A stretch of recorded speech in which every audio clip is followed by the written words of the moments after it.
So in 1959, in the middle of the Cold War, the US and the USSR, when they couldn't even agree on what they were having for lunch, they suddenly locked arms and they signed one agreement.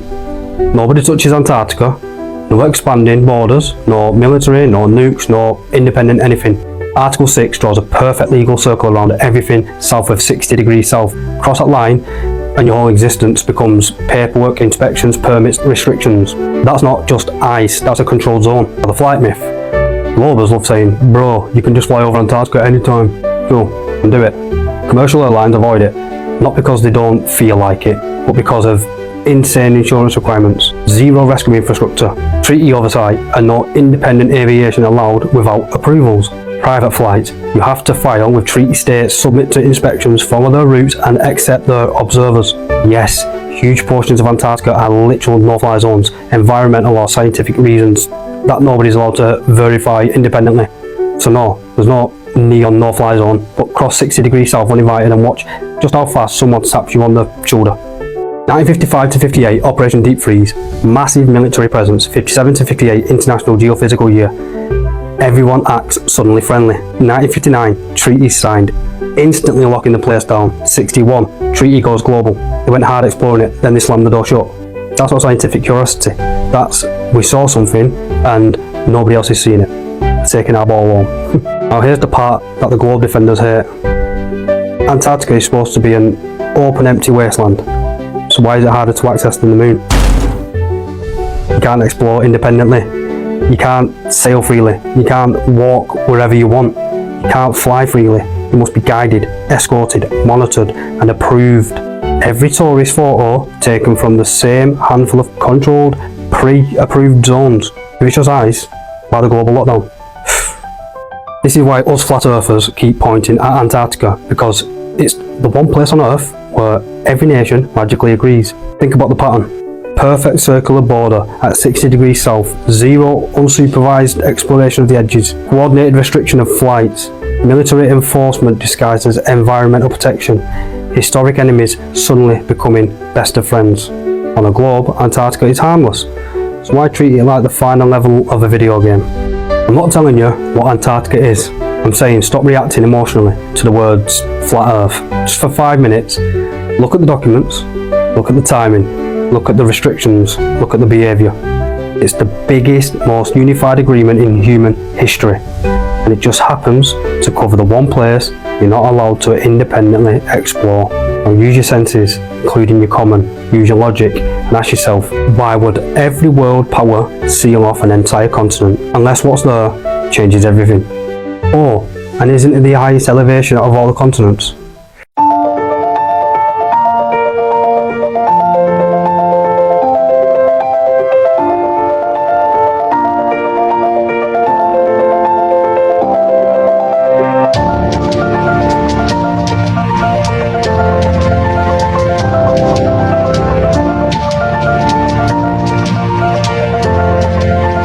Did you know that NASA once tried to get a dolphin to speak English? It turned into the 50 Shades of SeaWorld. Back in the 1960s, NASA literally funded an experiment where they got a lady to move into a house with a dolphin named Peter. Flooded the house and, you know, for communication and all that. At first it was all innocent. She was like, hello Peter, and he was like, ee. But he started to catch feelings. Apparently, the dolphin got too attached. And instead of taking breaks, she helped him out, if you know what I mean, to keep the experiment running smoothly. NASA's words, not mine. Eventually the funding got cut short and Peter got shipped away, and a sad twist, he literally stopped breathing momentarily, like dolphin heartbreak. God rest your soul, Peter. Yeah, NASA had a dolphin romance story. Science, madness, or just 1960s Florida being Florida. Follow for more crazy true stories and stuff. Peace. Peter liked to be with me. He would rub himself on my knee or my foot or my hand or whatever, and I allowed that. I wasn't uncomfortable with that, as long as it wasn't too rough. In the 1960s, Margaret Lovett spent months living in a dolphin house as part of a NASA-funded project aimed at teaching English to a dolphin named Peter. The experiment faced controversy because to keep Peter focused, Margaret took it upon herself to relieve him of his natural male urges. It was just easier to incorporate that and let it happen. It was very precious. It was very gentle. Peter was right there. He knew that I was right there. Again, it was sexual on his part. It was not sexual on mine. Sensuous, perhaps. We've just become part of what was going on, like an itch. Just get rid of that. We'll scratch it and we'll be done. Move on. And that's really all it was. I was there to get to know Peter. That was part of Peter. Particles shooting out of the rocket like a laser beam. It's wild how many people still believe in the official space narrative when there are countless clips of so-called astronauts getting caught on green screens and wires and awkward CGI glitches, yet the masses still eat up without question. So at what point do they draw the line? The same government that's been exposed time and time again for corruption, lies and cover-ups somehow become trustworthy the moment a guy in a lab coat or a jumpsuit tells them something. It's the lab coat effect, and it's in full swing. People just blindly believe anyone that looks part of authority, whether it's a scientist, a doctor, or an astronaut on a stage ISS feed. Critical thinking is replaced with compliance, and questioning the narrative is treated as heresy. The illusion of credibility is all it takes to keep the lie alive. I've seen the stars in the jar experiment floating around for years now, and every time it resurfaces, I'm reminded just how much mainstream science avoids talking about it in plain terms. For those who don't know, it's called sonoluminescence. Basically, they shoot sound waves into water and suddenly a tiny point of light appears. It looks like a miniature star trapped inside a bubble. They say it's just a collapsed in air pocket, but to me it seems like something way deeper than that. This isn't new to me, but it never stops raising questions. If scientists can recreate something that looks like a star using sound and water, then what exactly are the stars that we see above us? Could the firmament, the waters above, and even the stars themselves be something completely different from what we've been told? It's not proof of anything by itself, but it definitely lines up with ancient texts, flat earth theory, and the idea that the sound and vibration play a massive role in our reality. And I don't think this experiment is just a neat trick. I think it hints at a truth we're not supposed to see. Expands, then it collapses. And this collapse happens so violently that vapor molecules trapped inside the bubble slam together and heat up so much that the bubble gives off an incredible burst of heat and light, several thousand times a second, giving the appearance of a star. Mount Zion is mentioned over 150 times in the Bible, but scholars argue that its location has mysteriously shifted throughout history. So why would a sacred site of such importance have an uncertain location unless someone wanted it hidden? Some researchers believe that Mount Zion is not in Jerusalem at all, but it was hijacked by ancient powers to hide the spiritual centre of the earth, possibly located elsewhere and kept secret to suppress divine knowledge. Mount Zion to most is just a biblical hill in Jerusalem, but to those who see beyond the veil, it represents something far more profound, a lost power source, a cosmic hotspot, a bridge between dimensions. The elites have long rebranded and relocated the true Mount Zion to keep its real purpose hidden. So what if Mount Zion wasn't a place, but a code, a gateway to ancient conscience, hijacked by religions and governments to control humanity's spiritual evolution? Some say the original Zion holds frequencies that can activate dormant DNA, connect us to higher realms and dismantle the Matrix, but only if it's found. Is it buried beneath the Vatican vaults, hidden beneath Antarctica, or encoded in forgotten maps? One thing's clear, the world has been given a fake Zion, so that the real one could be kept secret.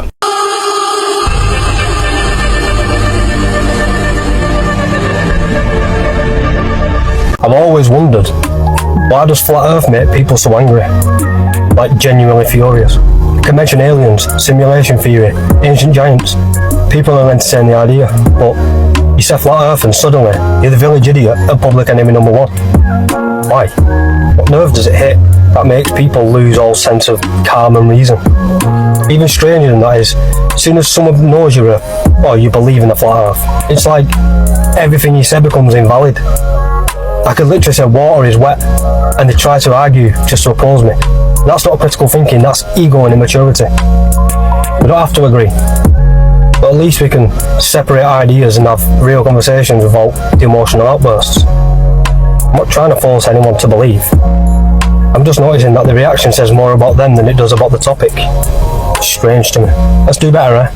Told us that the Earth was a spinning globe hurtling through space at unimaginable speeds, but something didn't add up. Ancient cultures tracked the sun, marked the solstices, and understood the seasons without ever needing a tilt. It wasn't until the 1500s when the heliocentric model was pushed by Copernicus and later enforced by Newton's gravity theory that a problem emerged. How do you explain seasons if the sun is always 93 million miles away? That's when they added the magical 23.4 degrees tilt, just a number pulled out of thin air to patch a flawed theory. And that tilt became a convenient excuse, a band-aid slapped onto the spinning globe to explain why it's always hot in June and cold in December. But on a flat Earth, the sun moves in spirals above us. No tilt, no spin, no need for elaborate math. Just a local sun moving with purpose. Maybe the Earth didn't tilt. Maybe the truth did. It's funny how the number one challenge to flat Earth is always, where's the full verifiable picture of the flat Earth? As if NASA and mainstream science have been flooding us with authentic photos of the globe in the first place. The truth is they haven't. The most famous image people cling on to is the blue marble from '72, which they love to point out was before CGI, but let's pause for a second. Just because it wasn't digital CGI doesn't mean it wasn't created using other visual effects or compositing techniques available at the time. People forget that even before the digital era, filmmakers were creating incredibly convincing images using models, matte paintings and optical tricks. Just look at 2001: A Space Odyssey in 1968, years before the blue marble, where they portrayed space travel, Earth from orbit and planetary surfaces, all with stunning realism, without computers. So when critics demand a real picture of a flat Earth but ignore that they themselves have been handed an artist's composite of a globe for decades, which raises an important question. Why is one side expected to provide direct photographic proof, while the other gets by with simulations and artwork labelled as photography? I mean, make it make sense. This is Werner von Braun. We're all familiar with him by now.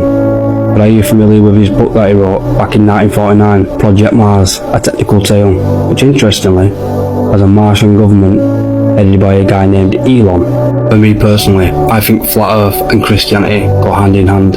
Let there be a firmament in the midst of the waters, and let it divide the waters from the waters. Now this is Jack Parsons, self-declared Antichrist. Parsons, along with L. Ron Hubbard, worked on the Babylon Working, which is an occult ritual that is supposed to summon a divine entity. Now, although he never worked directly for NASA as he passed away before then, he's considered one of the founding fathers of modern rocketry.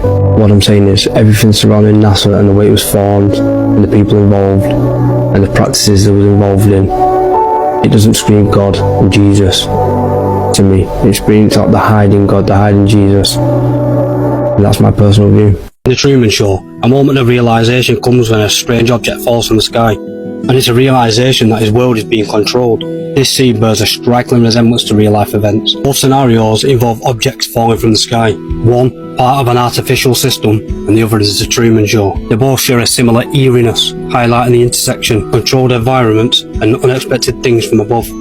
There's a tendency to dismiss these events as coincidence, or things that don't fit in our understanding of the world, even when the evidence is right before your eyes. This refusal to acknowledge what's falling, despite its visibility, can stem from a reluctance to acknowledge uncomfortable truths, or question the reality we live in. It's easy to overlook the oddities, to face the possibility that we may not fully control what's going on above us and around us. Imagine waking up in the middle of the night and the sky is falling. Well, that's exactly what happened in 1833 when the Leonid meteor shower lit up the skies of North America.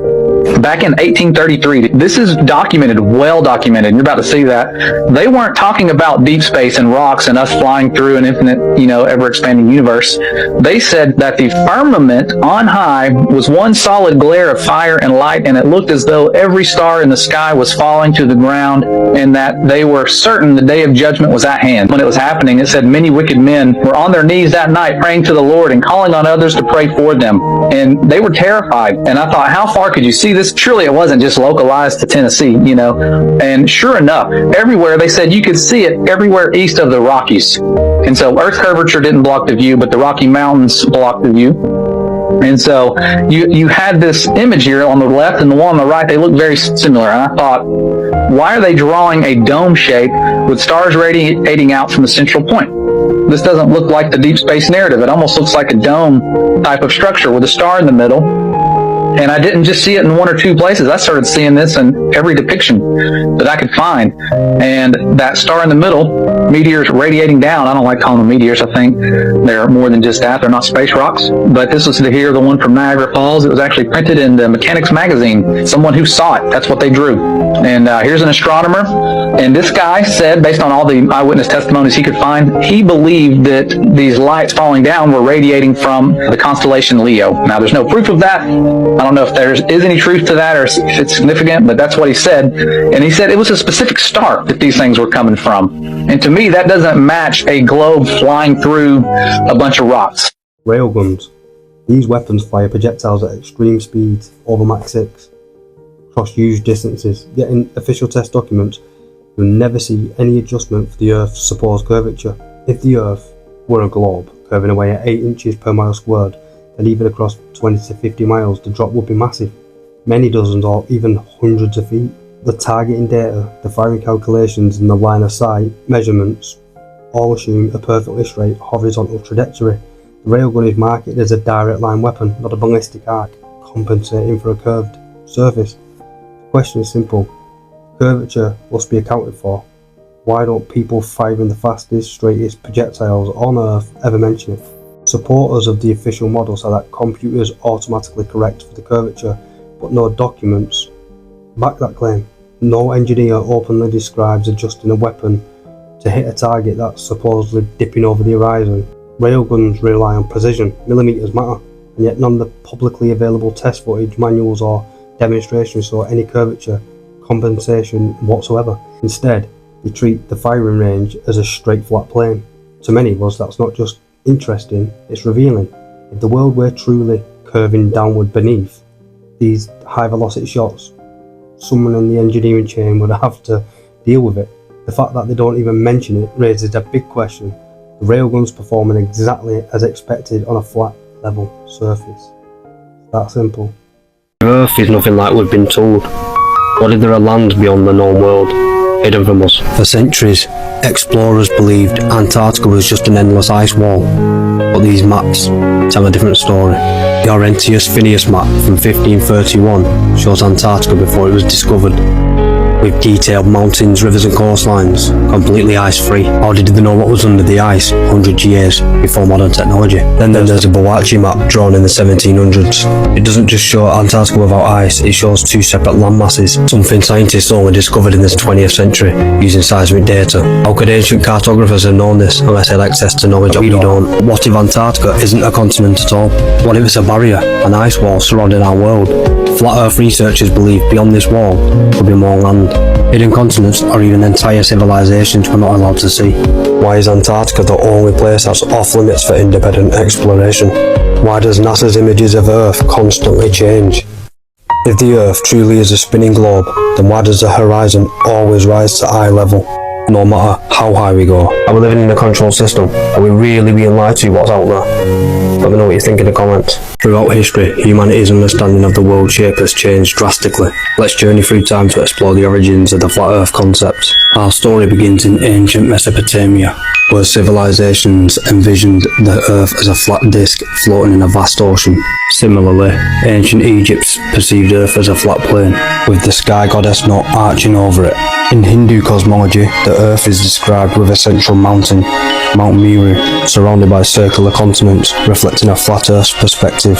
Ancient Hebrew cosmology, as depicted in biblical texts, also portrayed Earth as a flat expanse, with a solid dome above, known as the firmament. Greek philosopher Anaximander, around 550 BCE, proposed a cylindrical Earth, blending both flat and spherical concepts. Centuries later, in 1865, Samuel Rowbotham published Zetetic Astronomy, Earth is not a globe, reigniting flat Earth theories in the modern era.